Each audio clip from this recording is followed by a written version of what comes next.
Let's talk about something we all need. Something so fundamental we barely even think about it. Water. I mean, it's literally the foundation of everything, right? We drink it, cook with it, you name it. It's just so easy to take for granted.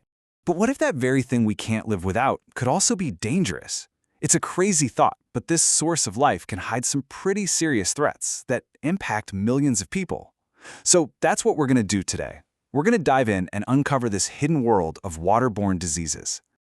All right, here's the game plan. First up, we'll talk about what this invisible threat actually is. Then, we'll figure out where it's all coming from. We'll look at the major diseases, how we can fight back, and, maybe most importantly, what we can all do to prevent them in the first place.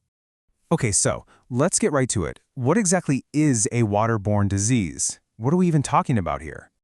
So, in a nutshell, it's any sickness you get from water that's been contaminated. The bad guys here are these tiny, invisible invaders. You know, things like bacteria, viruses, and parasites.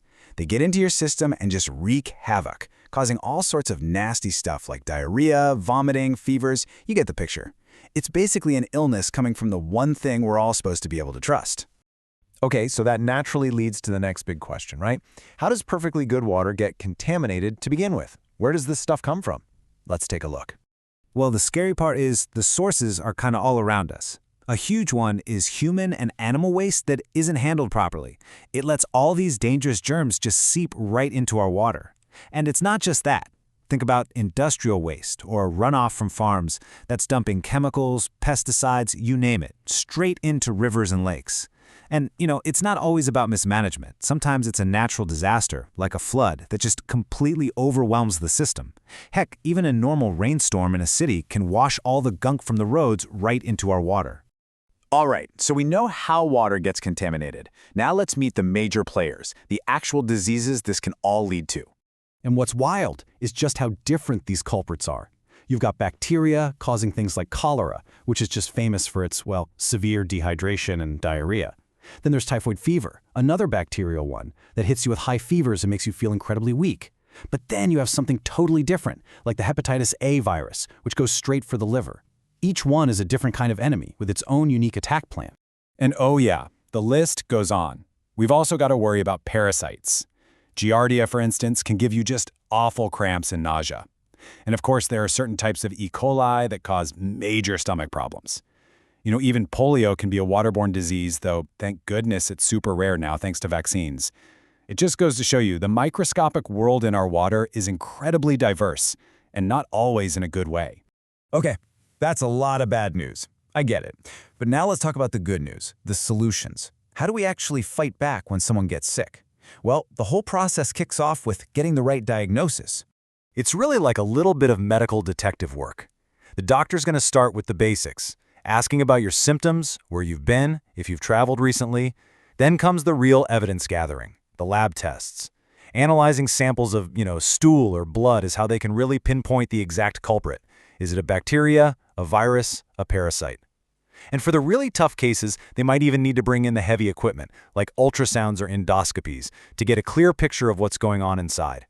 So once they've cracked the case and have a diagnosis, the treatment plan usually has two main parts. The first one is absolutely critical: rehydration. So many of these illnesses just drain your body of fluids. So getting those fluids and electrolytes back in you is priority number one. And then, at the same time, you've got the second part: medication that's specifically designed to go after whatever bug is causing all the trouble. Yeah, it's all about using the right tool for the right job. For rehydration, that could be a simple drink mix, what they call oral rehydration solutions. Or it could be an IV drip if things are really serious. If it's bacteria, like with cholera, then you bring in the antibiotics. If it's a parasite, like Giardia, you use antiparasitic meds. And all of this is backed up by supportive care. Simple things like getting rest and taking medicine to bring down a fever, just helping the body do its thing and recover. Look, treatment is obviously super important, but you know what's even better? Prevention. That's where we really have the power. So let's talk about what we can all do to stop these diseases from ever even starting. These 5 things right here, they're basically the foundation of public health. First, the water itself. You've got to make sure it's safe. Boil it, filter it, treat it somehow. Second, sanitation. Having good sewage systems it's a must. It keeps waste where it belongs. Third, simple stuff we can all do, like just washing our hands properly and being careful with how we prepare our food. That alone creates a huge barrier. And finally, there are vaccines for some of these, like hepatitis A and typhoid, which add another powerful layer of defense. And when you put all this together, the impact is just staggering. I mean, giving everyone on the planet access to clean water and sanitation, it isn't just some nice idea. It's a real solution that could prevent an unbelievable amount of sickness and save millions of lives every single year. And this quote, it just hits the nail on the head, doesn't it? This isn't just some technical problem for engineers to solve in a far-off place. It's about a basic human right. And that really brings it home that we all have a part to play in this. It's a shared responsibility. So, to wrap things up, I want to leave you with a question. Just something to think about. What's one small step you could take, starting today, to help promote safe water? It could be anything.